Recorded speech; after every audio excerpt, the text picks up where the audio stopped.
திருடிக்கிட்டு வந்து எத்தனை வச்சிருக்கிறேன்றது இங்கே விஷயமே கிடையாது. நான் நினைக்கலாம் சர்ச்சை ஆரம்பிக்கும் போது 4000 பேர் வந்துடலாம், சர்ச்சை ஆரம்பிக்கும் போது 2000 பேர் வந்துடலாம். நான் சுவிசேஷம் சொல்லி எனக்குள்ள வந்தவன் எத்தனை பேர்? அதுதான் சுத்தமானது.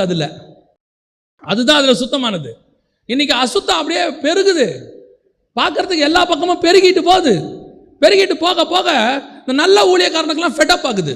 என்னடா அது இப்படி போகுது, இவனுங்களை கண்ட்ரோல் பண்ணவே முடியாதா, இப்படி பண்ணிக்கிட்டு இருக்கிறாங்களே. கர்த்தர் சொல்றாரு, கொஞ்சம் பொறுமையாயிரு, அது மாதிரி அப்படியே போயிட்டே இருக்கட்டும். ஒரு நாள் வரும், அவைகளுக்கு நடுவில் இருந்து சுத்தமானதை ஏழை நான் கண்டுபிடிப்பேன். அந்த சுத்தமானது யார் தெரியுமா?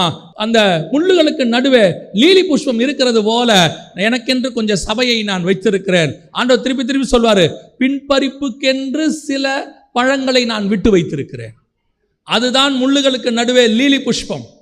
இன்னைக்கு நீங்கள் உயர்த்தப்படாமல் ஒருவேளை கண்டுகொள்ள